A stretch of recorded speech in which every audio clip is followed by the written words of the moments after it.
Vida longa e próspera comunidade escolar, começando mais um AL Podcast, audaciosamente indo onde nenhuma escola jamais esteve. O meu nome é Felipe Fraga, professor e atualmente diretor da Escola Estadual André Leão Poente e um dos mediadores deste podcast da escola. O episódio que vocês vão ouvir agora foi originalmente transmitido em formato de live na página do Facebook da escola, onde nós realizamos o lançamento de um livro de um professor aqui da Rede Estadual do Rio Grande do Sul, o livro Os Marginais de Porto Alegre, primeiro livro desse professor e autor, o Lucas Berton. Participou juntamente do bate-papo sobre o livro a Raquel Silveira, que é editora do livro, ela trabalha na editora Murici Editor, e que também fez as fotos que estão presentes no livro. Então, escutem o bate-papo aí, espero que vocês gostem. Antes de começar esse episódio, lembrando então que nós temos um apoiador, que é a empresa Capacitar, representante da Unip, Universidade Paulista, aqui na cidade de Canoas, no Rio Grande do Sul. Se vocês precisam de graduação ou pós-graduação, façam então com a Capacitar, porque é uma instituição que apoia projetos de escolas públicas. E ressaltando também que nós temos um podcast, um canal parceiro, o podcast Escola Pública Podcast, onde são debatidos diversos temas relacionados com a educação, principalmente de escolas públicas, e também o canal no YouTube do professor Viegas, onde ele faz tutoriais, aulas, debates sobre educação. Nós recomendamos ambos. Se inscrevam lá no canal e sigam o podcast no Spotify. Este podcast faz parte da podcast.com.br.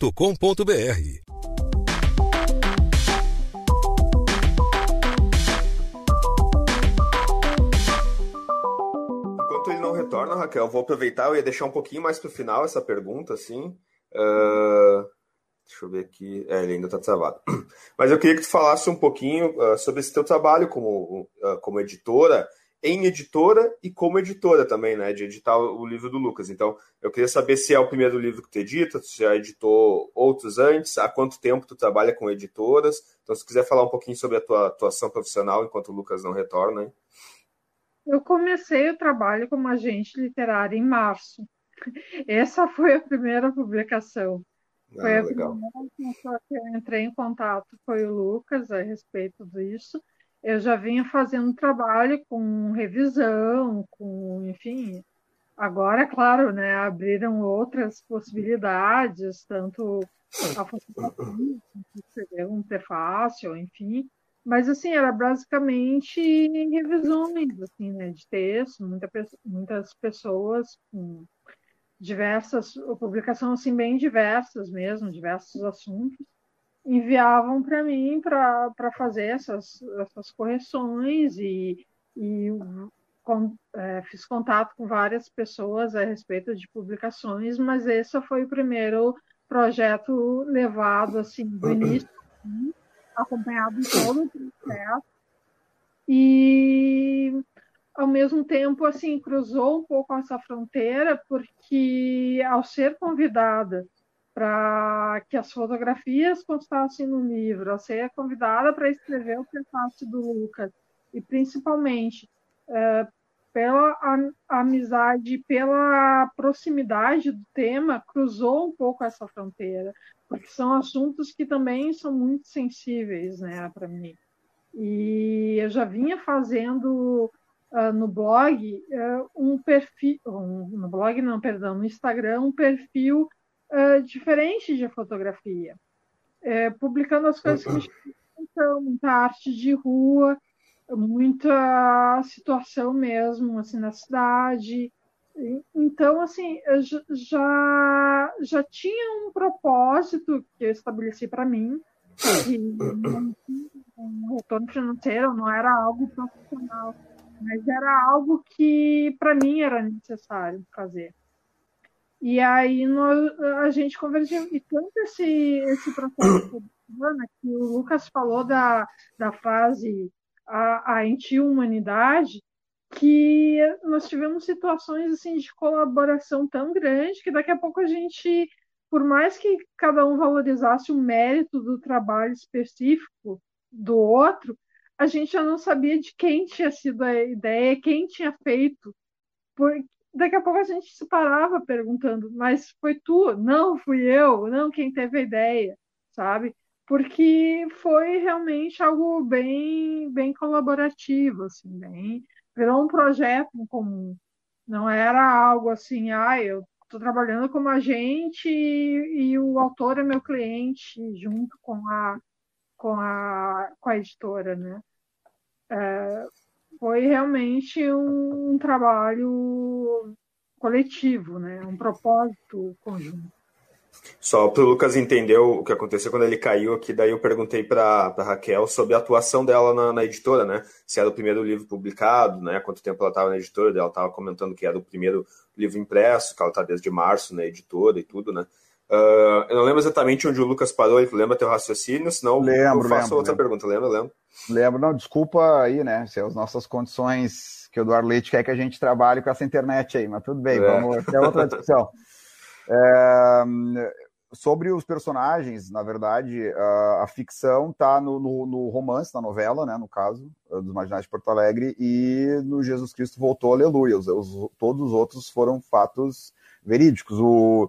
Eu até cito nominalmente a grande conclusão acerca de Quem Não Tem Alma, foi um fato real que aconteceu com um aluno negro da escola pública e tal, quando eu lecionava, acho que era para a 6ª série, e foi uma resposta que me surpreendeu completamente, que eu fiquei pensando naquilo ali, várias, né, quem leu sabe, né, do que é que está se tratando, não sei, enfim, né, mas aconteceu de fato, e era no Anne Frank, quando eu trabalhava no Anne Frank, que não aconteceu no Alcides Cunha, né, que é a minha escola atual, aconteceu no Anne Frank, que é uma escola que fica no Bonfim, então aquela ali aconteceu e eu tive que escrever, né, só que aquilo ali ficou martelando, eu não escrevi na hora, né? Eu fiquei pensando, foi cair a ficha depois de um tempo, aquilo ali é uma crônica acabada e tal, enfim.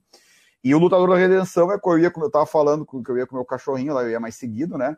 E eu vi um vulto lá lutando contra alguma coisa e eu fiquei assustado olhando o que é aquilo ali e seguidas vezes eu via ele lá, meu cachorrinho até fez amizade com ele. Chegava lá, pedia comida para ele e tal, né? Morava na rua, ele ia lá, cara dura, pedir comida para ele, nós fizeram amizade e tal. E então eu achei que era interessante, porque casa com isso que tu falou, Felipe, antes. Há um certo parentesco, né? De luta de classes e luta sabe? Claro que né? Ali já está um pouco mais romanceado e tal, tudo mais. Eu não sei como é que a gente está de tempo aí, para eu só desenvolver a questão do... A gente acabou de fechar 1 hora. Daí termina teu raciocínio e a gente pesca uns comentários aqui também, só para ver o que o pessoal está comentando ali, né? Perfeito. Beleza. Sobre um que eu não falei, que é o romance Jesus Cristo Voltou, Aleluia, né? Então ele foi escrito antes da eleição do Bolsonaro. Então não sabia que isso ia acontecer, embora tudo indicasse que isso aconteceria, e como eu venho de uma tradição, numa família muito religiosa, em particular o pai e tal, então tem uma escola também que eu estudei, que, né, tem essa tradição, então é uma coisa que sempre foi presente, e aí é o meu realismo fantástico, né, meu realismo fantástico tipo Gabriel Garcia Marques, né, que é Jesus Cristo, uma volta dele, afinal de contas está dito que ele vai voltar e tal, então, né, como é que seria essa volta para fazer essa análise, porque também na minha escola existem muitos alunos, muitos professores, muitas pessoas do entorno que são evangélicos, e me assusta não apenas os evangélicos, mas os cristãos, e, né, de vários tipos, como uma pessoa que às vezes se diz ateu, é mais humana e segue mais as ideias de Cristo. E bom, que bom que o Tio Berlou gostou da que conhece esse leitor, não? Conheço. Um cidadão ilustre. É tipo um Anonymous, né? Tem vários, né? Eu não sei qual deles mas eu conheço, existem. Não é ficção, eles existem. Então, até me perdi o que eu estava dizendo aqui. Do realismo fantástico, né? Do Gabriel Garcia Marques, 100 Anos de Solidão. Então, Jesus voltou para Porto Alegre, por causa daquela música do Vander Wildner e tal, e tudo mais, né? Então, por que é justamente Porto Alegre? Ora, porque porque Deus viu que era bom e deu, acabou, não tem mais conversa, né? E aí, bom, a análise aborda dois aspectos, que é uma crítica do Reich, o William Reich, que é um discípulo do Freud e tal, que depois vai desenvolver um outro ramo dentro da psicanálise. Ele tem um livro chamado Assassinato de Cristo. Então ele faz uma análise de toda o que ele chama de mitologia cristã, e o que eu concordo com ele, né? Ele vai mostrando como há um ciclo dentro da lógica cristã de que grande parte dos nossos cidadãos de bem são aqueles que apedrejam os profetas, aqueles que querem um bode expiatório para descarregar sua raiva e o seu ódio, né? E grande parte disso está colocado naquela frase singela que é: perdoa-os, Pai, eles não sabem o que fazem. Né? Então, que daí dá toda a desculpa para que eles continuem cometendo as mesmas, né, outras coisas. E também, isso eu me dei conta depois, ele surgiu a ideia desse conto, eu não escreveria ele hoje. Felipe, eu sei que eu tô indo além, tá? Mas é só para concluir o raciocínio. Capaz, a live é tua, agora fica à vontade, a gente está disponível. Se quiser tá ir 2, 3 horas, estamos aqui. Tá bom, que querido. Essa disposição no funcionalismo público, hein? Deus o livre, hein? Que sigamos assim sempre. Então, surgiu na redenção, eu vi aquilo que aconteceu, que está descrito no Jesus Cristo Voltou, né? Surgiu de uma pessoa que eu vi tocando saxofone no templo do Buda, né? E aí aquilo ali aconteceu realmente. Eu fiquei pensando, mas que coisa bonita, que divino, que, né? Eu sou, quem me conhece sabe que eu sou ateu, né? Não tenho religião, mas aquilo ali me tocou, assim, eu achei bacana, e no fim, se a gente vai olhar, o ensinamento de Jesus é muito parecido com o de Buda, que é muito parecido com coisas que existem em outras religiões. Eu achei interessante, principalmente para fazer acerto de contas com o pessoal que fala em nome de Cristo aí, né, que está aí as maiorias, né, que é o discurso hoje, Deus acima de tudo. Será que é Deus mesmo que está acima de tudo? Né? Então, alguma coisa por aí.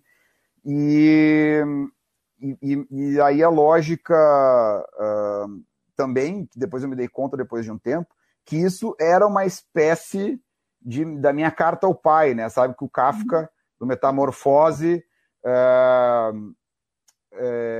ele teve vários problemas com o pai. Não chega a ser exatamente o meu caso, embora todo mundo, de uma forma ou de outra, tenha problema com os pais, né? Então eu também tenho problema com o meu, mas não é nada kafkiano, assim, né? Que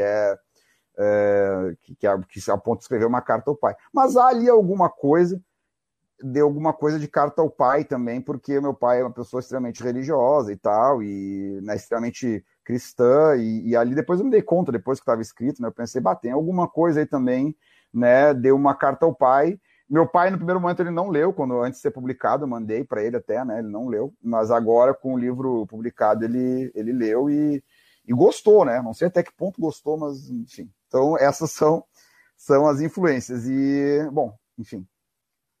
Tem comentários aí? Senão a gente... Seu primeiro, eu quero saber. Provavelmente é parente, né? O mesmo sobrenome. Sem dúvida, meu irmão. É meu irmão mais novo, agora. Olha, na verdade ele é o Faca nas Costas, para quem leu já sabe o que é uma das facções, né, dos Marginais de Porto Alegre. É uma coisa romanceada dos Bala na Cara, né? Que é depois vamos dar nome aos bois, né? Depois, se eu aparecer morto, você já sabe o que aconteceu, mas é os Bala na Cara, né? Então, é a adaptação dele. Só que nós temos na nossa família, né, uma brincadeira que é quando tu falta um compromisso familiar, tu é como se tivesse dado uma facada nas costas das pessoas, né? E aí tu esse cara é uma facada nas costas e tal. Então foi uma alusão, assim, uma brincadeira, né, uma brincadeira com coisa séria, né, desse nível, mas em vez de ser os balas na cara, os faca nas costas, é meio até as sílabas ali são mais ou menos no mesmo tempo ali, né? Então é isso. Só para ser mais da família, só se tivesse coisa sobre X do Cristo. Ah, sim. Mas enfim, aí fica uma próxima. Quero aproveitar esse comentário aqui para fazer uma pergunta também para a Raquel. Ela estava comentando antes sobre as fotos e de que ela teve uma foto publicada anteriormente, pelo que eu entendi, no blog do Lucas, e depois que foi ter as fotos no livro, foi o que eu entendi pelo menos. Aí eu queria saber, assim, essa tua atuação como fotógrafa, assim, tu já fazia antes, já tinha aquela questão de eu vou fotografar essa paisagem específica, se já publicava em Instagram ou se já foi publicado em algum outro livro. Como é que nasceu essa tua verve de fotógrafo? Assim? Olha, nunca fiz curso, assim, é aquela coisa, né? Agora, hoje em dia, a gente tem o celular e possibilita que mais pessoas desenvolvam esse olhar, né? Nunca tinha publicado um livro. O Lucas me deu a primeira oportunidade, assim, né? Quando me convidou.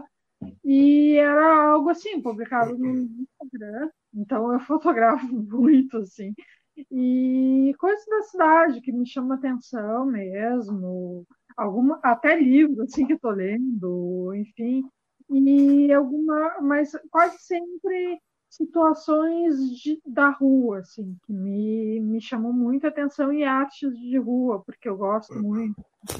Eu não acompanho as dialéticas das ruas, né, que é os lambes, o que está escrito, picho, grafite. Então, assim, direto fotografo isso. E então coincidiu porque é algo realmente que para mim.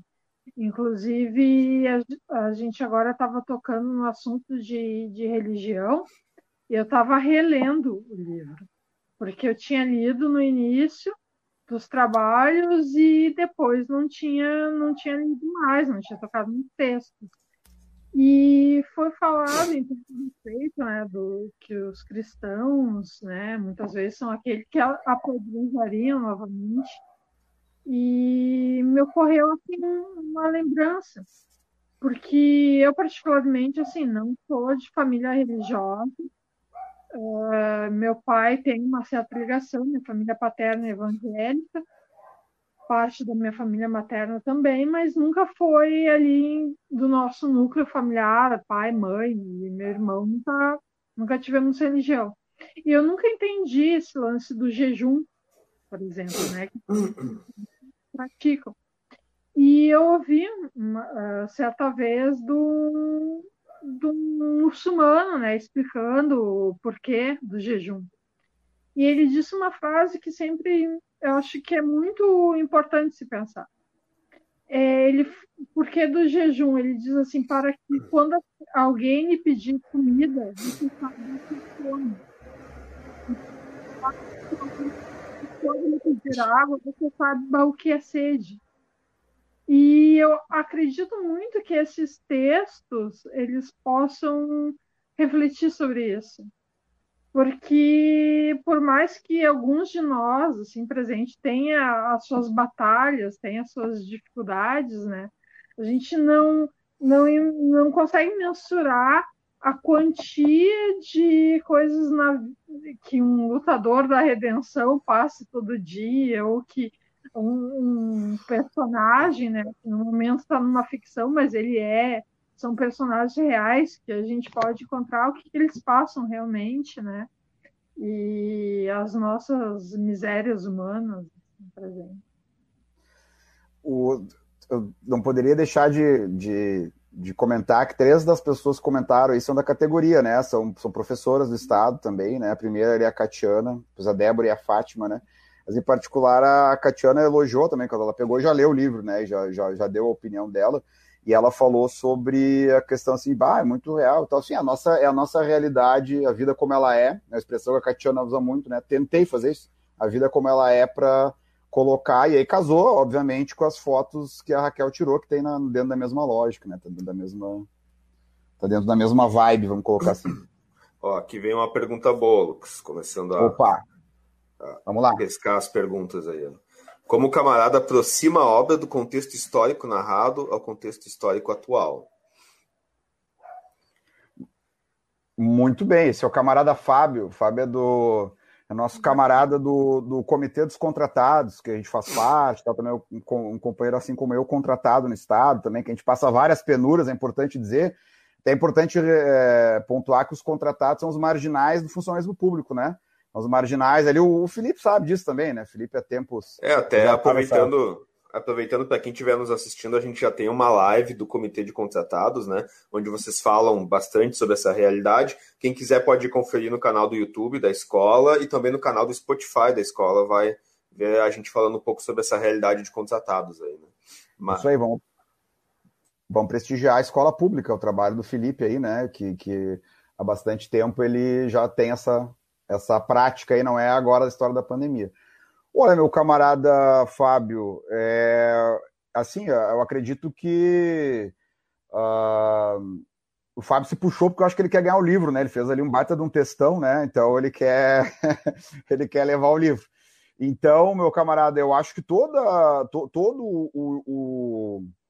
o livro ele está dentro do contexto atual, que é assim uma ascensão de um governo bem complicado, com que eu particularmente, acredito que a Raquel concorde, acredito que o Felipe também, tem características fascistas, neofascistas e tal, então muitas das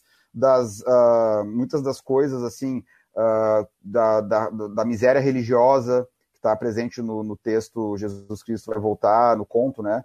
Ou também nos Marginais de Porto Alegre, que tem isso que o Felipe fez uma referência no início, né, de vários segmentos, desconstruir certas ideias. Então eu julgo, né, que é uma obra atual, extremamente atual. Os discursos, né, tiveram até pessoas que leram, por exemplo, a Rafaela, né, que leu e disse assim, pô, já falava que no Bolsonaro, o Bolsomito, tem personagem, né, o João Coutinho com a camiseta do Bolsonaro, e isso foi escrito em 2016, o Bolsonaro não estava eleito ainda, mas já estava ali também, né, não há uma grande, né, previsão profética e tal, já estava ali nas raias para assumir o poder. Então eu acredito que, bom, a situação do nosso sistema econômico, né, e é o ponto que o camarada, nós comungamos da mesma visão de mundo, assim, no sentido contra o capitalismo né, e a situação de contratados dentro da categoria expressa muito bem isso, precarização do trabalho, desemprego, miséria, né? E aí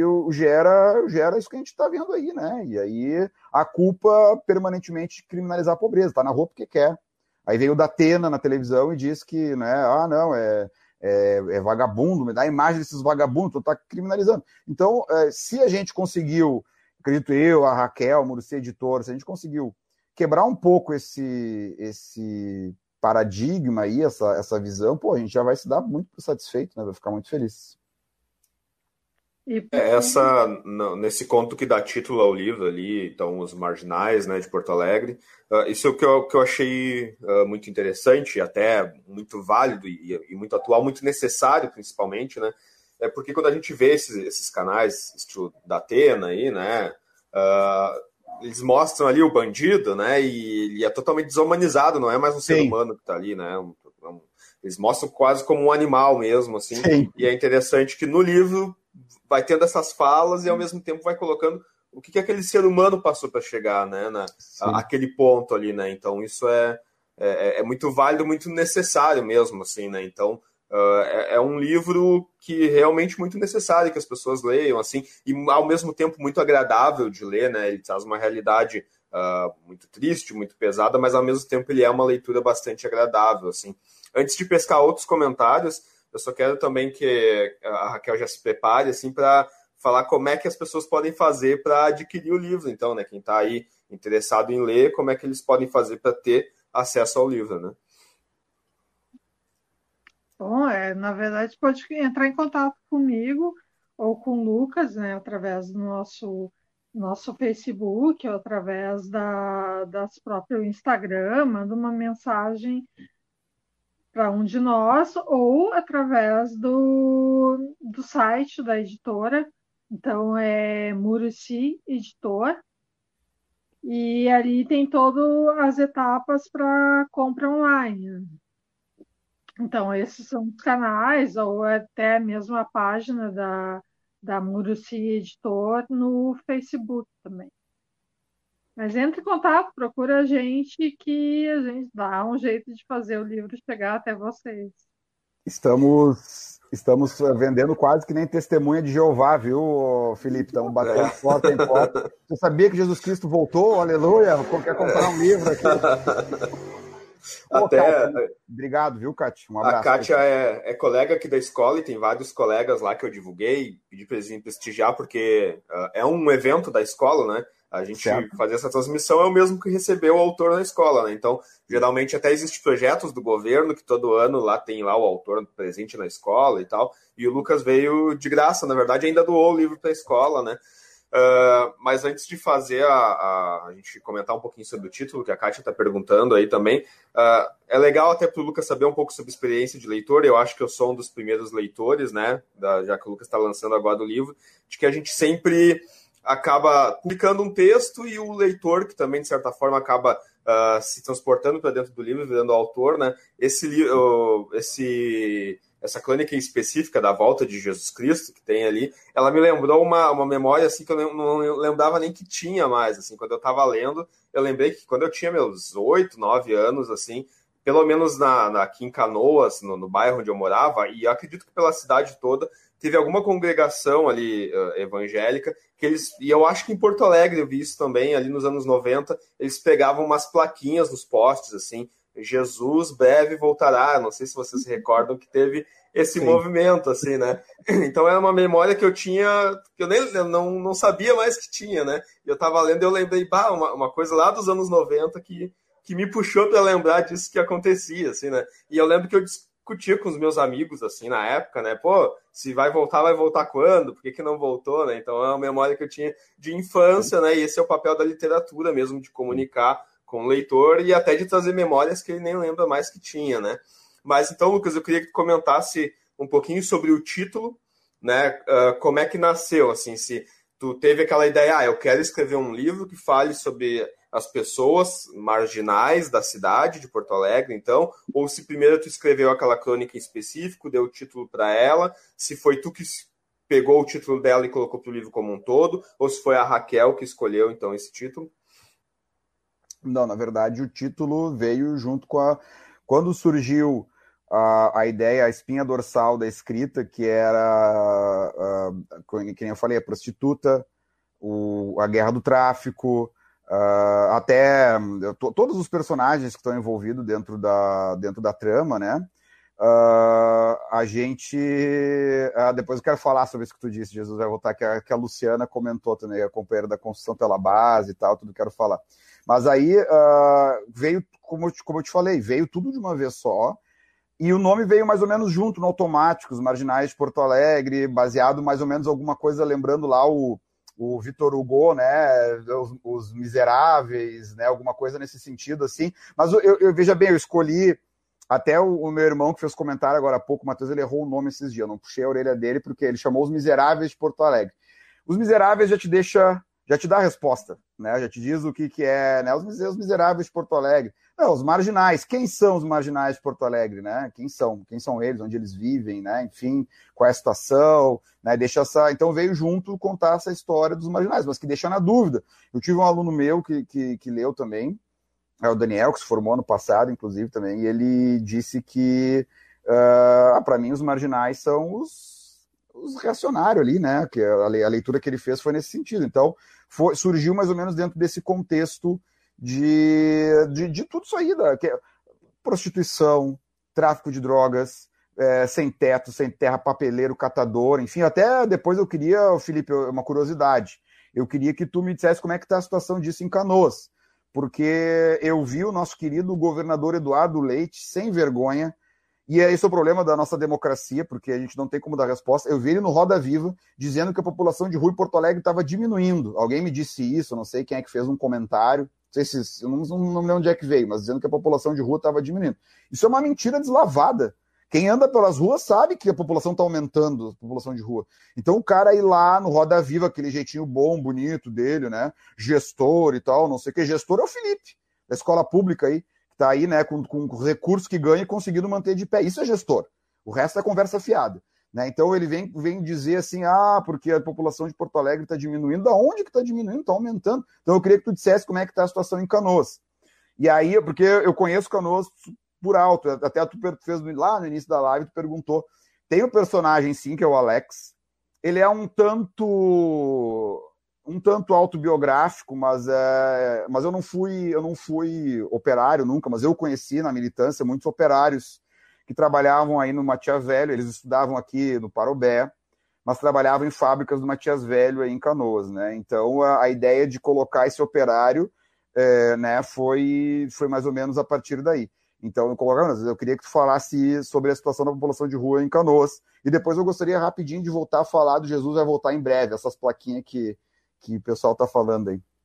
Essa questão dos moradores de rua, assim, ela é até digamos que um cálculo matemático, né? Eu acho que eu lembro dessa fala do governador de ter pensado isso no momento, assim, de que a matemática dele não é muito boa no momento que ele disse isso, né? Porque as pessoas estão perdendo renda, né? Elas estão ficando desempregadas, então é impossível que a população de rua esteja diminuindo nesse momento se elas estão ficando sem renda, né? E mesmo que, digamos assim, ele tenha recebido uma estatística de que a população de rua está diminuindo, é até aquele momento onde ele recebeu aquela estatística, né? Como é que é a partir de agora que as pessoas estão ficando sem renda, né? Mas aqui na cidade de Canoas, no que a gente circula, a gente continua vendo os mesmos moradores de rua, as marquises continuam tendo pessoas de rua embaixo, e do que eu tenho observado ultimamente, realmente isso parece ter aumentado, né? Claro que aqui em Canoas já se tem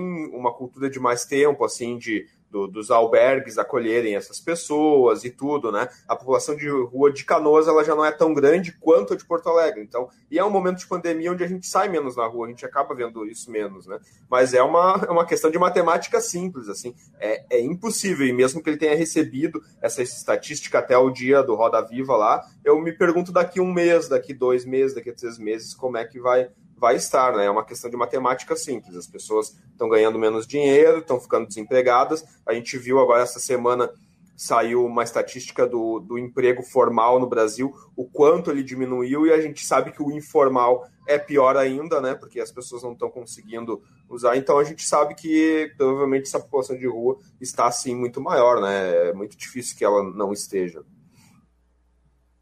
Perfeito. Eu acho que quando se trata de política burguesa, a matemática vira uma ciência inexata, né? Ela acaba, né? As coisas não batem, né? Enfim, é uma coisa meio estranha. Mas sobre a plaquinha que a Luciana, que é companheira também do Comitê dos Contratados, da Construção pela Base, do Quilombo das Inadequadas, é muito importante dizer também, né? Tá um projeto do Movimento Negro, tá bem interessante. Ela colocou ali a história das plaquinhas e tal, e aí no livro, quando fala da volta de Jesus, eu até fiz depois uma charge, quando eu fui dar o livro pro meu irmão mais velho e tal, que é quadrinista, aquele que eu falei, eu fiz uma charge brincando, até coloquei para divulgar, de Jesus, uma coisa que também, às vezes, esse meu método de escrever, às vezes, me deixa algumas coisas falta, porque é como eu falei, como se baixasse um santo ali, né, eu vou lá e escrevo, e se eu não escrever naquela hora, provavelmente não volta. Mas eu queria, por exemplo, que Jesus tivesse usado um All-Star vermelho. Ele tivesse tirado as sandálias no meio, aí ele vai lá e encontra um All-Star velho, tocado, aí usasse All-Star, que é um tênis que, né, eu gosto bastante, usasse um All-Star vermelho e tal, e saísse por aí e tal, e também tem essa loucura, assim, nessa charge, eu coloquei lá Jesus com o All-Star vermelho e tal, dizendo, o livro sagrado, os marginais de Porto Alegre, eu volto para acertar conta com os bolsonaristas e com os evangélicos que falam meu nome e tal, como é que tá essa situação. E tá ali embaixo o versículo, Lucas 2020, né, que é 2020, então tá dentro da lógica geral. Tá, mas enfim, bobagem à parte, sigamos aí com as perguntas. Se é que temos mais, né, não sei.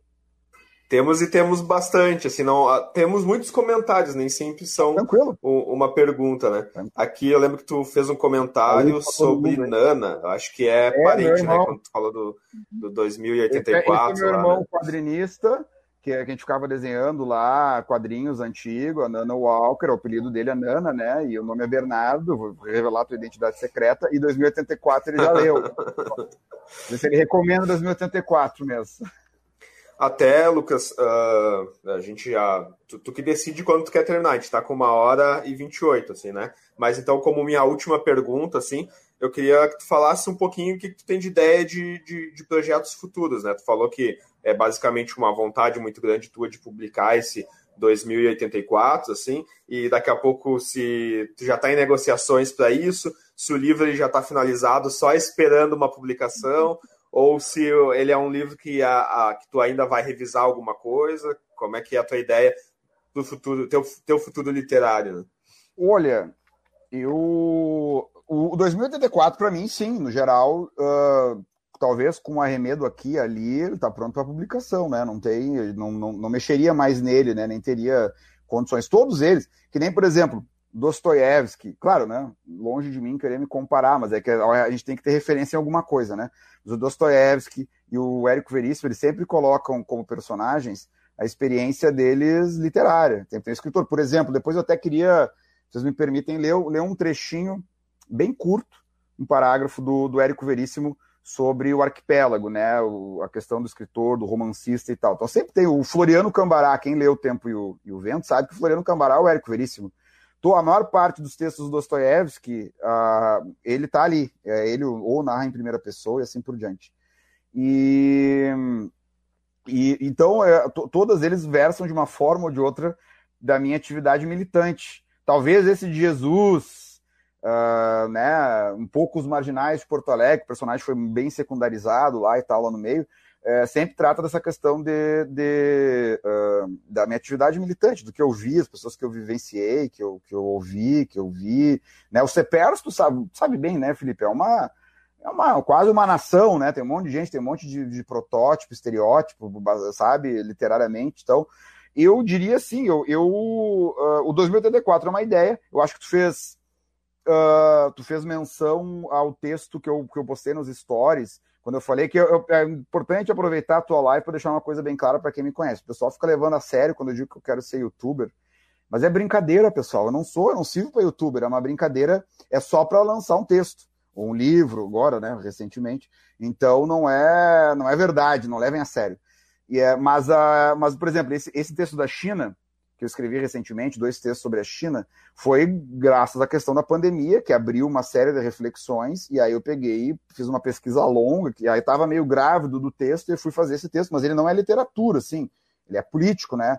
No sentido assim, não é romance, não é novela, é político, é uma análise política. Então eu fiz assim, esse texto da China me agradaria até uma publicação, porque me parece que é o que vai entrar em cena cada vez mais aí no nosso século XXI, então a gente tem que debater sobre a China também. Mas literariamente falando, tem 2084, e tem um que eu nunca consegui, eu não posso falar porque não é que eu não possa falar, é porque ele está disforme, eu não sei como é que ele vai terminar. Eu comecei escrevendo ele, versa também sobre a questão da militância, sobretudo em Porto Alegre, se chamaria Os Imprescindíveis, baseado na poesia do Bertolt Brecht, né? Só que me faltou o fio da meada aí, em algum meio, aí eu perdi o fio da meada, ou ele nunca existiu, eu até já comentei, né, com outras pessoas, que eu comentei com a Rafaela, se eu não me engano, né, essa questão desse texto aí, e aí me perdi, nunca mais encontrei o fio. Talvez um dia, talvez esteja faltando, né, alguma coisa. Fala aí, Raquel, desculpa. Manda aí. Não dá. Tá tudo disforme, né? Poder, né, ajudar também, quem sabe, achar esse fio. Mas, assim, o Lucas falou a respeito desses, e eu tenho umas coisas em mente que eu não cheguei a falar com ele também, de alguns outros textos. Ele me mandou uma enxurrada, que eu não falei, de textos depois que eu li os que iriam para Os Marginais dele, né? Então, eu recebi, sério, muito texto dele. Eu passei mais de semanas lendo, assim, direto, um texto atrás do outro. Então, acho que isso também pode possibilitar alguns projetos futuros. Maravilha. Até Concluindo o processo dos marginais, já com gosto de o que a gente vai fazer daqui por diante, assim, pelo menos. Eu sinto assim. Eu selecionei esse comentário agora também, porque é bem interessante. Eu queria também elogiar o prefácio aí da Raquel, né, que também acaba sendo uma autora dentro do livro, com as fotos e também com esse prefácio. Não sei se é o primeiro que ela escreve ou não, mas aparentemente pelo que ela disse, mas depois ela pode dizer se tem outros, né? Mas resumiu muito bem o que a gente vai ler depois nos textos do Lucas, então eu gostei muito do prefácio. E a Rafaela, depois o Lucas pode comentar quem é a Rafaela, se é a leitora conhecida ou não, né? Sim. Mas é interessante mesmo ali que ela colocou como foi feita a abertura do texto, então, né, com essas duas citações, eu vou comentar aqui a primeira, porque não é só uma, não é só a do Vinícius de Moraes, tem também a da Tássia Moro. A coitada da Tássia não tem culpa de ter esse sobrenome, que nos traz algumas lembranças aí, né? Mas é bem bacana também essa poesia. E eu, como professor de literatura, então, eu vou fazer uma parte de fazer uma leiturinha que é bem breve aqui, né? E é legal que é uma poesia concreta que foi selecionada, achei isso muito bacana, porque ao longo dos contos que a gente lê, essa questão dos marginais, e como fala de moradores de rua, essa coisa do concreto frio, né? A gente acaba sendo a morada então, de muitos personagens ali. É bacana, então, a seleção desse texto, né? Então é bacana que ele diz assim, ó, prédio não chora, prédio é concreto. Gente chora. Deixa eu só... Vou ter que melhorar a iluminação aqui, porque eu já não estou enxergando bem, só um minutinho. E a idade vai chegando também. Né? Vai. Enquanto eu melhoro a luz aqui para eu poder ler, eu vou só pedir para vocês irem comentando, então, como é que foi feita a seleção dessas duas citações aí. Essa primeira citação eu vi na internet e mandei pro Lucas. E o Lucas sugeriu que fosse uma das citações que abrisse o livro. A outra é porque, particularmente, eu sou muito apaixonada por essa poesia do Vinícius. Então, esse poema do Operário em Construção, eu acho que tinha muito a ver com esse processo de saída do estágio de alienação, com que toda a cadeia produtiva leva, né, a pessoa extenuada, com muitas horas, e de repente ela perceber que ela constrói tudo que está ao redor da gente, assim. Aconteceu, eu citei no início, uma fotografia minha que foi para o blog da Consciência Proletária. Ele tinha já esse poema. Aconteceu de eu estar passando na rua onde eu moro e essa pessoa que estava fazendo a reforma numa casa estava trabalhando ali na frente. E eu achei a imagem dele muito impactante. Ele tinha um cabelo muito plano e umas tatuagens, assim. E eu me aproximei e pedi para fotografar. E comecei a conversar com ele. Então a gente teve uma conversa bacana, assim, sobre a invisibilidade do trabalho dele.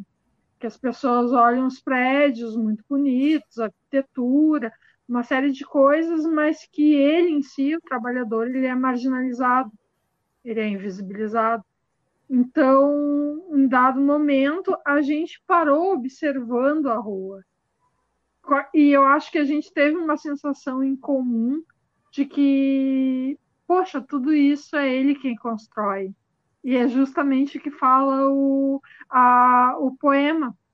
Então, esse estágio de saída de uma condição de alienação para uma condição de emancipação, porque no fundo é isso que a gente procura, eu acho que na luta social, na questão do professor, dos CPEs, todas as categorias, é uma emancipação do trabalhador, que ele não fique condicionado ao partido XYZ, ao sindicato, enfim, ele tem essa consciência, né?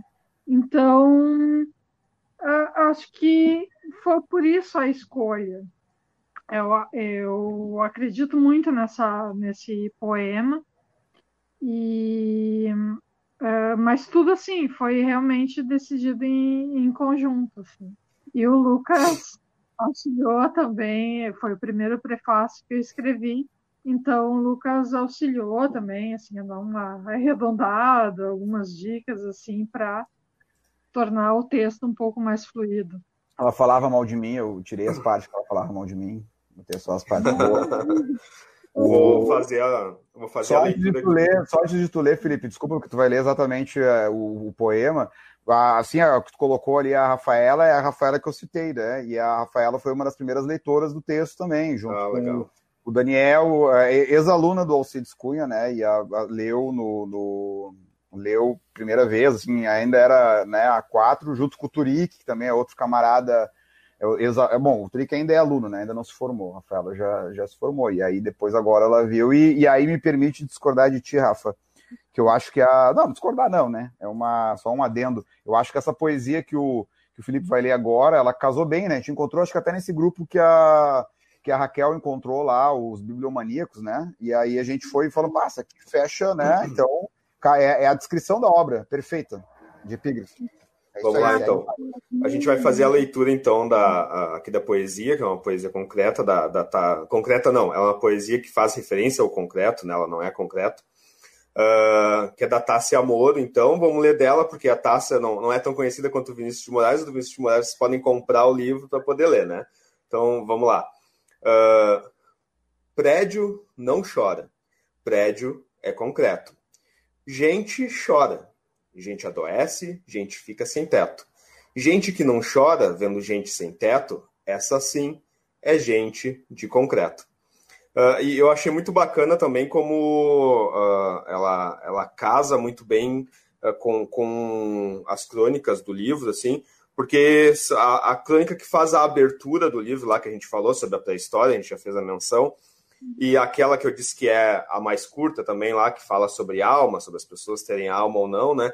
Nas duas a gente vê aquela visão que nós, como professores, encontramos muito, que são os absurdos da vida, né? Que muitas vezes a gente, na nossa rotina do cotidiano, a gente passa pelas pessoas que são moradores de rua e às vezes a gente passa todos os dias que aquilo acaba ficando, até parece que é uma coisa comum, as pessoas elas já não ficam mais estupefatas com isso, né? E é legal tanto dessa poesia quanto dessas duas crônicas, que ali tem, então, dois personagens, no caso da primeira seria o Lucas como alter ego ali, mostrando que como aquilo é absurdo e as pessoas já não tratam mais isso como absurdo, né?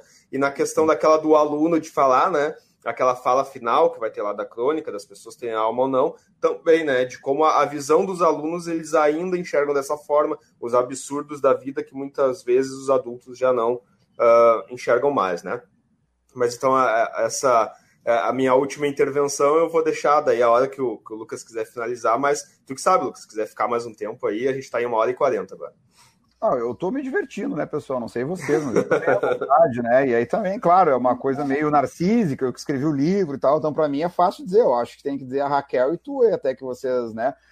Mas antes de vocês dizerem, só o comentário que a Rafaela deixou ali, que a Anitta é minha heroína, ela colocou ali, né? Que é importante frisar isso aí. A Anitta né, ela traz um segmento da sociedade, a prostituta, no caso, dos marginais, né? E geralmente o olhar, tipo, de um João Coutinho da vida nunca tem discurso. Todas as prostitutas estão lá porque querem, né? E, bom, a gente sabe que existem prostitutas que optam por isso. No caso, por exemplo, Bruna Surfistinha. E ainda assim, muito questionavelmente, porque existem outras faltas psicanalíticas que levam para esse caminho. Mas, materialmente falando, e essa é a descrição da Anitta, né? A Anitta, ela é para mostrar a prostituta que não tem condições, que tentou de outras maneiras e que não teve opção e que acabou se tornando prostituta e tentando entrar nesse universo, né? No universo e a Rafaela fez muitas menções, assim, achou que foi um personagem que marcou ela, então eu fico feliz, né? Porque eu acho que, em certo sentido, o papel de um romancista, se é que dá para chamar assim, é da vida, os personagens eles passam a ter vida própria, né? Então não são mais meus, né? Estão aí já para todo mundo. Vamos ver outras mensagens aqui. A gente tem uma do Alcides Cunha, não sei se é uma escola que tu trabalhou, só o pessoal que tá aí. É a escola atual. É a escola atual aí, junto do André Leão Puente, então. Aí a Heloísa, em particular, né? Que é a vice-diretora geral, tá? Então um grande abraço para o pessoal do Alcides Cunha também, que apoiou desde o início a iniciativa e muitos compraram o livro também, e apoiaram, e pegaram, e leram, e mandaram, né, saudações. Então, um grande beijo pro pessoal do Alcides Cunha, que é a minha segunda casa, né? Aquele clichê básico de... Eu quero aproveitar para agradecer também o Luciano, que comentou aí. Vou fazer um jabazinho também, aproveitar aqui, né? A gente, para quem não sabe, está nos assistindo, a escola tem um projeto de podcast. O Lucas falou lá no início, mas caso alguém não tenha pelo início, a gente tem o AL Podcast, né? Que é o podcast da Escola André Leão Poente aqui. E eu participo de um outro projeto. Até estou devendo episódios aí para o Luciano, se ele ainda está nos assistindo, ou provavelmente ele vai nos ouvir depois no Spotify, né? Mas assim que der, ele vai receber os episódios. É que o Luciano criou um projeto que é o Escola Pública Podcast. Então é um podcast só para falar sobre escola pública, assim. Ele já está, acho que no episódio, não me recordo bem, mas já está em 40 episódios, mais ou menos. Ele já fez várias entrevistas com professores, tudo sobre escola pública, assim. Então, para quem não conhece, vão lá no Spotify ou qualquer agregador de podcast, coloca lá Escola Pública Podcast, segue nas redes sociais, que é bem bacana. Eu já deixo um convite para o Lucas também participar desse podcast, não só do AL Podcast, como do Escola Pública Podcast aqui, né? E até, Lucas, eu não sei se tu quer abordar isso, quer deixar para um outro momento, né? Eu conheci o Lucas dentro do sindicato, a primeira vez foi em alguma fala que ele fez em alguma manifestação que a gente fez dentro do CEPERS, em alguma reivindicação sindical aqui do Magistério Público, né? E o Lucas tem um movimento dentro do sindicato, que é o Construção pela Base, é esse o nome, né, Lucas? Se tu quiser falar um pouquinho também sobre quando surgiu o movimento, como surgiu, e se ele também tem alguma influência nessa tua vida de escritor. Poxa vida, se tem. Pô, é quase a minha segunda pele, né? De tudo que eu escrevi, aí, grande parte. Porque daí tá dito também no livro que é o Consciência Proletária, mas citou, a Raquel fez uma pesquisa ali, né, da minha biografia e tal, que ela é muito longa e tal, que é da Construção pela Base, que é uma tendência sindical. Muitos companheiros e companheiras, porque a maioria é mulher, né, já falaram aí, a Catiana, a Luciana, a Nara estava assistindo também e tal. Então é uma tendência sindical que foi fundada lá em 2009, se eu não estou enganado. Foi fundada enquanto tendência sindical pela Catiana, pela Juliana, pela Cris, que é professoras ainda hoje da rede pública estadual. E eles estavam tão descontentes com a situação do CEPERS, a situação de burocratização sindical. A gente sabe como é que funciona os sindicatos hoje, né? Um sindicato bem alheios à categoria, mais ou menos uma reprodução do que a gente vive na política tradicional, a gente vive dentro do sindicato, uma situação alheia ao chão da escola. Impera uma politicagem burguesa, eu gosto de usar o termo porque política é necessária, ela existe, é inevitável, mas a politicagem burguesa, né, de acordos, de não ter diplomacia, de manter uma diplomacia secreta, na verdade. Então a Construção pela Base surgiu para lutar contra isso, por um sindicalismo que questione né, a burocracia sindical, que questione o sistema, o sindicato ligado ao Estado, que defenda de fato os trabalhadores, defender os trabalhadores dentro do sindicato, é defender todas as suas parcelas, seja nomeado, seja contratado, é fazer a leitura da realidade. Então, assim, eu escrevo muito seguido pro blog da Construção pela Base. Não só eu, várias pessoas escrevem pro blog da Construção pela Base, os textos são coletivos, né? Então não são apenas meus, né? Mas eu direto, né? Então, que nem eu falei lá num tempo, a atividade de militante, eu escrevi muita política, às vezes até bobagens, né? Faz parte da vida, né? Escrever também bobagem. Eu escrevi muita coisa que hoje eu não escreveria, né? Mas eu escrevi muita coisa e que foi instigado, direta ou indiretamente, pela Construção pela Base. Então, sem dúvida. E a Construção pela Base está inserida na escola pública, e o livro é da escola pública, né, como foi dito ali, surgiu desses setores e tal. Então, é fundamental. Não dá para separar uma coisa da outra, não. Fundamental mesmo. A Thaís, pelo jeito, é leitora também, então ela fez um comentário aí sobre o livro. Sim. Thaís Punk todo mundo conhece, né? Não posso dizer, enfim, né?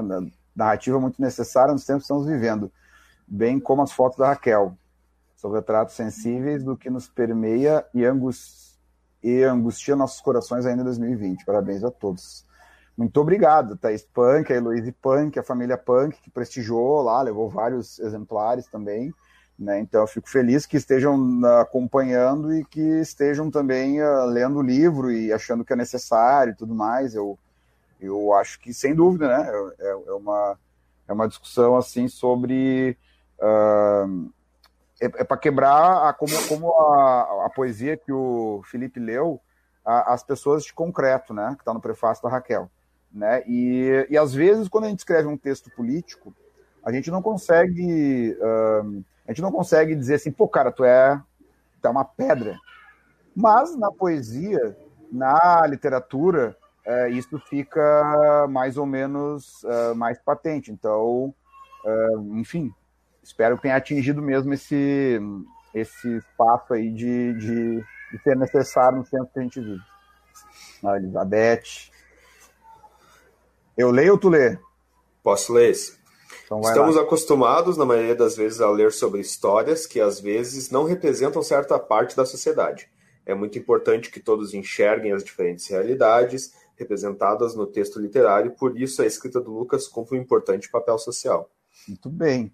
A Beth, né, ela foi ex-diretora do Alcides Cunha lá, a gente travou lá muitas lutas dentro do Alcides para mudar a estrutura do Alcides, tinha problemas de gestão dentro da escola, então foi toda uma luta que a gente travou 2015, 2016, ela foi diretora, foi tua colega, duplamente tua colega, Felipe, porque ela foi diretora e ela é também de português e de legal. Então, é isso aí, eu passei recentemente lá na casa dela para lá de Testemunha de Jeová, entreguei o livro para ela, e ela também fez um post, até agradecer, né, por ter feito o post, ajudado a divulgar e tal, e sem dúvida, eu acho que a gente tem que tentar traduzir cada vez mais. Isso é literatura, né? É até importante esse ponto para a gente trazer a discussão assim que muitas vezes o pessoal fica com essa discussão, o Brasil é uma merda, o Brasil é isso, o Brasil é aquilo. Não, de fato, tem muitos problemas, corrupção, não sei o que e tal. Mas o Brasil tem uma riqueza literária, que por que não falam disso? Uma riqueza de produção científica, de várias universidades públicas, uma riqueza de música popular, sabe? Tá na hora da gente deixar o pessimismo assim para fora e a gente começar a olhar assim, olhar a gente com outro olhar, sabe? A gente pode mais. Espero que o livro, como a Beth falou, ele ajude, né, a fazer essa reflexão, né, geral. Aí o Fábio, né? O Fábio tá pleiteando mesmo. Fez muitos comentários.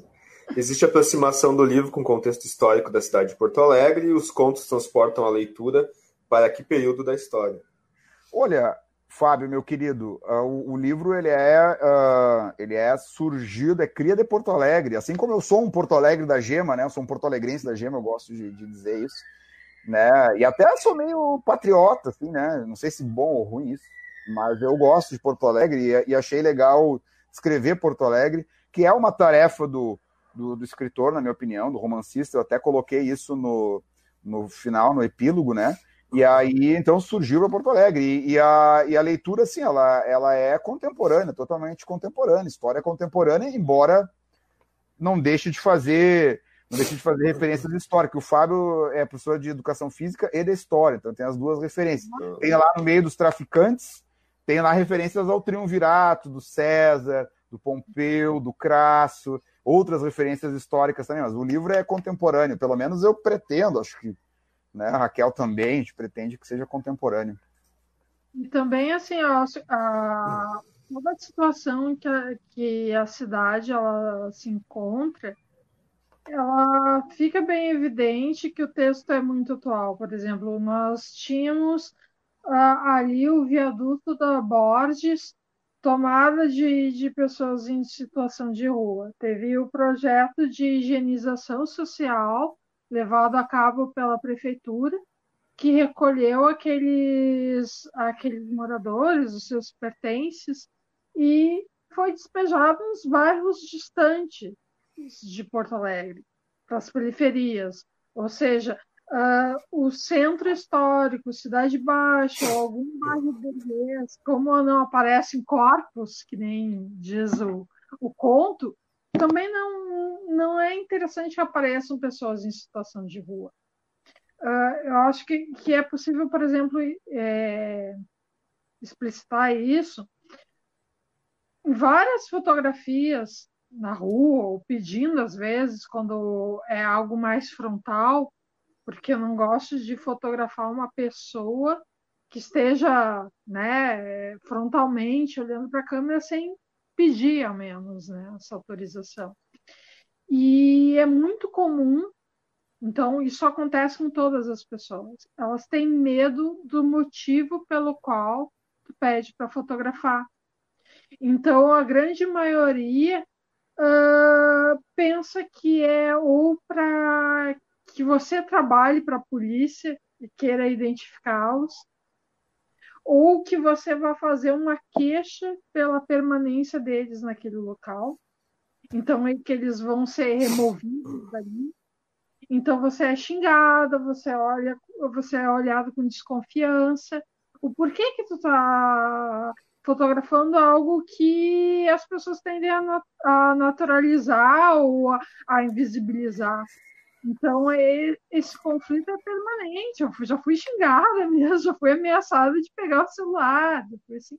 Mas nada que com conversa não se resolvesse, e depois também as pessoas até se disponibilizaram, né, a serem fotografadas. Mas é sempre um cuidado que tu tem que ter, porque as pessoas que estão em situação de rua, elas já estão muito expostas, elas já estão expostas à temperatura, elas já estão expostas. O cara acorda tomando balde de água gelada no meio do inverno.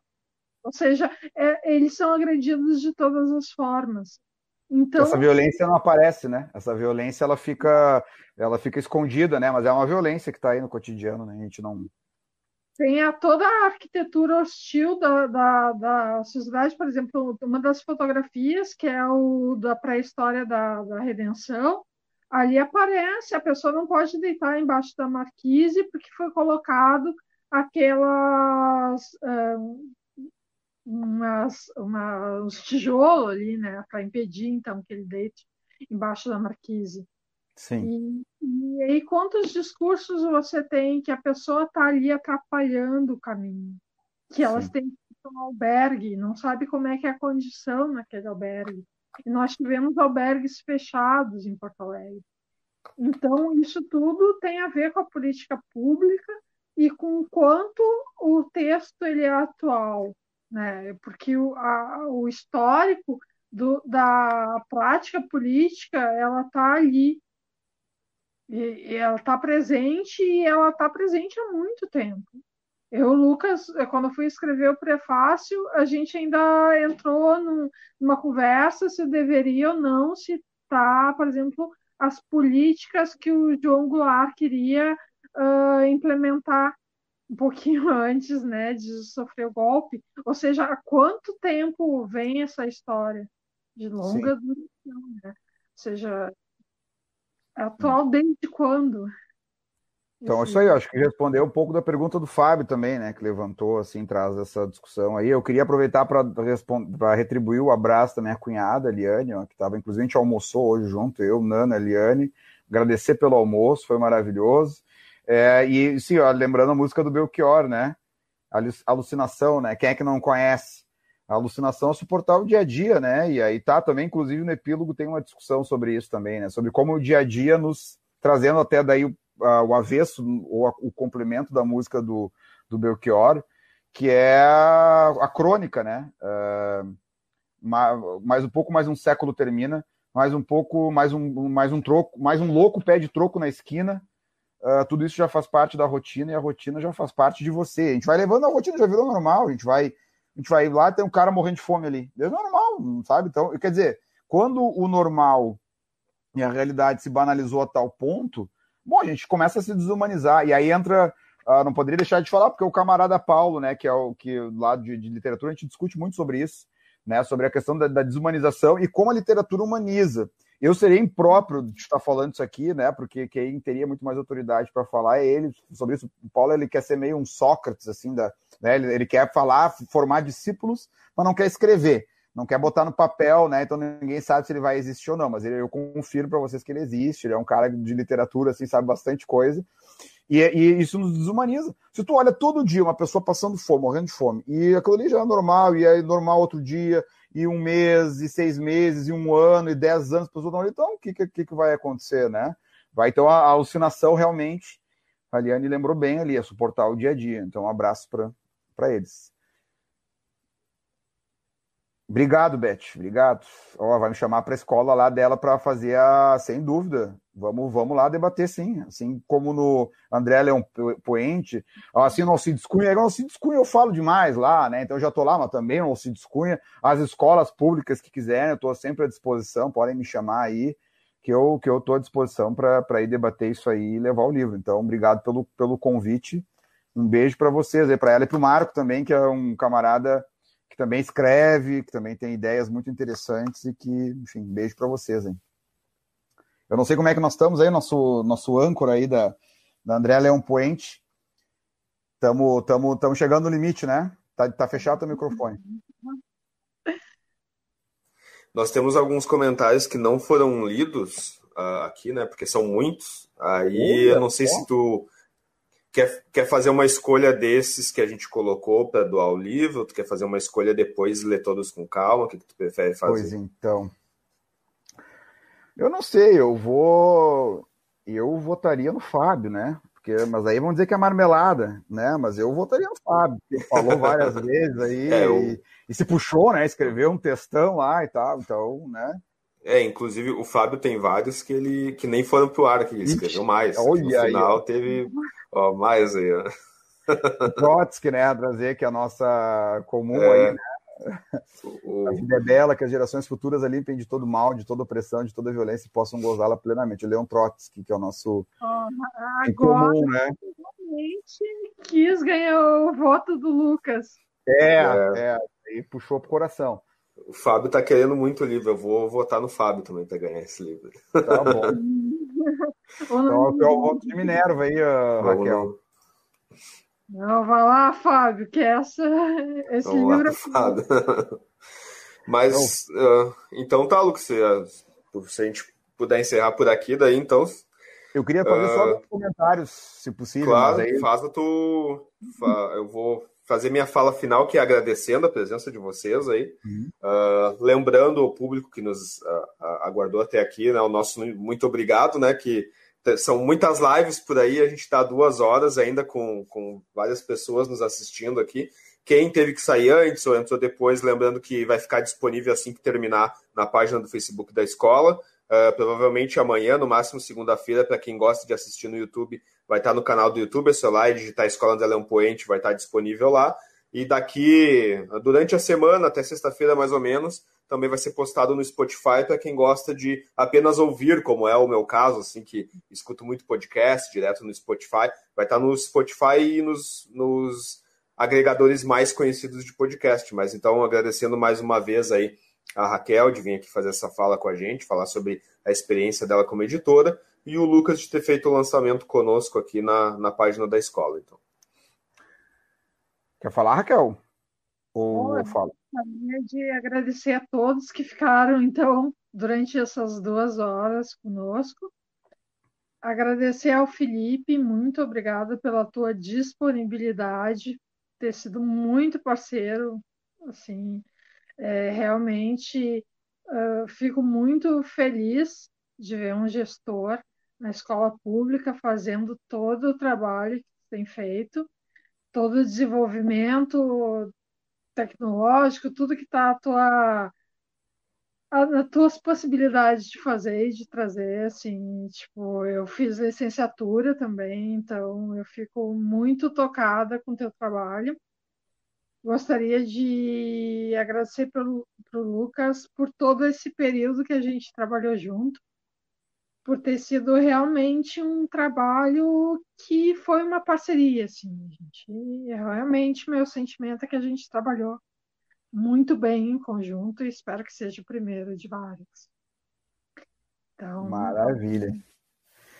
Eu queria dar um brinde para todo mundo que nos acompanhou, dizer que, né, não é só a Apolo que nos guia, mas o Baco também, né? O Baco tem que dar um brinde para todo mundo, que é importante a gente romper aquela lógica só do Apolo, tem que ter alguma coisa, né, bacante, Dionisica. Queria agradecer o Felipe, como sempre, né? O Felipe parceiro e tal, dizer que se tiver, com todo o respeito aos colegas do Alcides Cunha, tudo que a gente passou lá, que foi uma penca de coisas, tem muitas coisas que estão no blog também, do que a gente passou lá, e debates e tudo mais.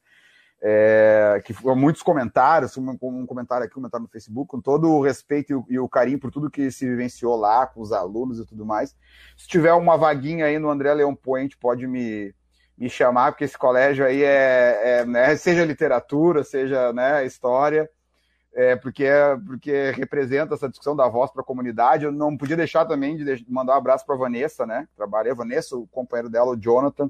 Não sei se aguentaram até agora, mas de qualquer maneira, um abraço para eles também. Espero que depois, quando tiverem paciência e tempo, eles leiam o livro. Queria fazer 2 comentários, tá? O primeiro sobre um texto que eu escrevi para o blog chamado Pandemia de Egoísmo. Então, eu vendo, principalmente quando desencadeou a pandemia, como lá setores da classe média foram correndo para o supermercado para comprar lá todo o álcool que podia, todas as coisas que podia, pensando no seu umbigo e o resto que se exploda, né? Então, a primeira movimentação foi essa. Inclusive, eu achava que o mundo ia acabar e não sei o que e tudo mais. Então, isso aí me fez tanto mal-estar. E sobretudo, agora, assim, por exemplo, que tá uma ideologia em voga aí, que se tu não usa máscara, tu é, como é que eles chamam? Tu é egoísta. Só tá pensando em ti mesmo, tu tá querendo passar o vírus. Então eu quero dizer para todo esse pessoal, eu quero que reflitam em cima disso, que quando passar a pandemia, se essas pessoas que estão chamando as outras de egoísta por não usarem máscara, e eu não tô aqui fazendo apologia a não usar máscara, tá, pessoal? Usem máscara, se cuidem, né? Enfim, façam tudo dentro do contexto, aí sem neurose, sem histeria, sem nada do gênero, né? Também um parênteses, né, que eu já tô meio animadinho aqui também, né, então eu já tô abrindo parênteses, assim, de tem coisas, assim, eu tentei, pelo menos, colocar coisas psicanalíticas dentro do texto. Acho que a literatura dá muito espaço para isso, né, então o que a gente vê é muita histeria, sabe, pessoal perdendo a cabeça e, né, ficando desesperado, então, mas eu não tô fazendo apologia contra o uso da máscara, não, tá, mas eu quero que esse pessoal, sobretudo de classe média, que agora tá assim, não, eu não uso a máscara, tu é um egoísta. Eu quero saber se esse pessoal depois ele vai olhar pro pessoal que tá passando fome na rua. E se ele vai se lembrar que daí ele não é egoísta, ou que ele é egoísta também, né? Ele tá olhando pro umbigo dele também. Ou se é só a máscara que interessa, ou ele tá preocupado com a saúde dele única e exclusivamente. Então, que a pandemia sirva pra gente repensar todas as coisas pro bem, né? Assim, olhando bem numa coisa abstrata, né? Mas, assim, pensar sobre tudo isso, né, enfim, lamento muitas pessoas falassem, pô, final, algumas brincando, outras tristes de verdade, e é bacana essa questão, assim, de escrever, porque o pessoal foi falando, foi compartilhando o final dos personagens, e foi colocando, pô, aconteceu tal coisa, foi triste e tal, mas assim, é tudo uma passagem, né, pessoal, é tudo uma, sabe, a questão é o processo, é como diz o Jorge Drexler, amar a trama mais do que o desenlace, né, então a gente vê todo esse contexto aí. Então eu fico feliz, muito grato por todo mundo que nos acompanhou, que apoiou, que comprou o livro, ou que apoiou, que quis ler o livro, porque o livro até, falando, não poderia deixar de dizer também o Daniel, que é um ex-aluno meu lá do Alcides, ele pegou e olhou assim o livro, pô, todas as páginas têm o teu nome, cara, isso não é meio narcísico, não? Eu fiquei pensando, puta merda, que coisa meio, né, quase um culto à personalidade. Falei, não, puta, se eu soubesse eu tinha tirado isso, né, mas agora já era, saiu logo de uma vez, né, para não perder mais tempo. Então, agradeço muito por tudo isso, estou à disposição, brincadeiras à parte, estou à disposição, inclusive aí no André Leão Point, se quiser, sempre à disposição, porque o Felipe não titubeou nenhuma vez, assim, ele já veio direto e veio junto, então só agradecimentos. Agradecer a Raquel, ao Muruci, editora, ao Maurício pela paciência, né, também, quase um Lord inglês, ele responde sempre tudo muito educadamente e tal, assim. E eu separei, então, um trecho, eu não preparei isso, tá sendo tudo, assim, meio embalado pelo espírito do Baco, né, eu não preparei, assim, mas eu fiz uma... Felipe dá risada. Depois vão te cobrar, né? Você chamou esse bêbado lá pro teu programa lá, né, Felipe? Vão te cobrar isso aí. E, bueno, eu separei aqui, num livrinho da Suzana Borges e da Fonseca Bins, que é uma tese da URGS e tal, sobre o Floriano Cambará. Ele analisa as falas do Floriano Cambará, que é o Érico Veríssimo, né? É o nome, é o alter ego dele dentro do Tempo e o Vento, né? Ele é descendente lá, e leiam Tempo e o Vento, né? Leiam toda a literatura que vocês puderem, valorizem a literatura brasileira, alunos do André Leão Puente, alunos do Alcides, porventura, qualquer aluno, qualquer pessoa, você mulher na cozinha, você homem sexagenário, leiam, peguem o livro, é uma arma. Então, eu selecionei o trecho, pode falar, Raquel, desculpa. Ou vice-versa. Ou vice-versa. Na cozinha, mulher sexagenária. É que eu citei, desculpa, né? Eu citei a poesia do Brecht, né? Desculpa aí, não me xinguem aí, tá? Não foi por mal, foi a poesia do Brecht. Então, ele diz assim, citando literalmente o Floriano Cambará. Cada homem é uma ilha com seu clima, sua fauna, sua flora e sua história particulares. Tenho a impressão de que as ilhas do arquipélago humano sentem de um modo ou de outro a nostalgia do continente, ao qual anseiam por se unirem. Estou chegando à conclusão de que um dos principais objetivos do romancista é o de criar, na medida de suas possibilidades, meios de comunicação entre as ilhas do arquipélago. E esse é o nome do terceiro livro do Tempo e Vento, que é o Arquipélago, né? E fazendo menção ao continente, que é o primeiro. E eu pude sentir um pouquinho desse pensamento do Érico, ao qual eu sou muito fã e também admirador. Eu pude sentir um pouquinho disso com o livro, porque eu estabeleci pontes e que eu não imaginava que eu fosse estabelecer, ou pessoas que fossem se interessar e que mandaram mensagem, quero adquirir o livro, quero ler, ou que, sabe, de alguma maneira demonstrar algum tipo de carinho. E eu senti um pouquinho disso, né? Uma gotícula no oceano, mas eu pude sentir isso também, e sou grato por isso. Eu acho que não apenas quem é professor sabe que, apesar de todas as dificuldades financeiras, todos os problemas, enfim, que a gente vive, de descaso, de destruição, retirada de direito, tentativa de criminalização e tudo mais, professor é uma atividade, é uma profissão que ainda há um certo respeito. Os alunos chamam a mim de senhor, há um respeito assim, pela profissão de professor. E isso é uma coisa que eu já há muito tempo já percebi. E não sei se pensam igual mesmo, mas não tem problema, é assim que eu senti. E sobre lançar um livro, a mesma coisa. Eu acho que há um certo respeito que eu não imaginava que fosse, não foi nada planejado, as coisas simplesmente aconteceram e foram vindo, né? E teve esse respeito, essa alegria, em última análise, né? Pô, alguém lança livro ainda, mais meio pandemia, né? E alguém quer ler, e alguém quer publicar, e alguém, né? Então é isso aí. Por tudo isso eu sou grato. E é isso aí. Dá um beijo, um abraço para todo mundo que nos acompanhou, que vai nos acompanhar, e é isso. Valeu. Boa noite. Então tá, pessoal. Todos que nos assistiram aí, depois confiram lá no YouTube e no Spotify também, quem não conseguiu ver inteiro, e até uma próxima. Até. Beijo.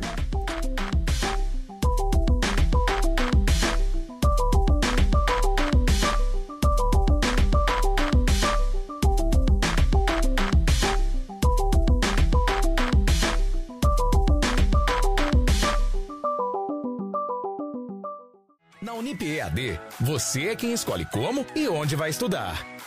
Cursos à distância que se encaixam na sua vida e no seu bolso. Você pode estar em qualquer lugar e a Unip está com você.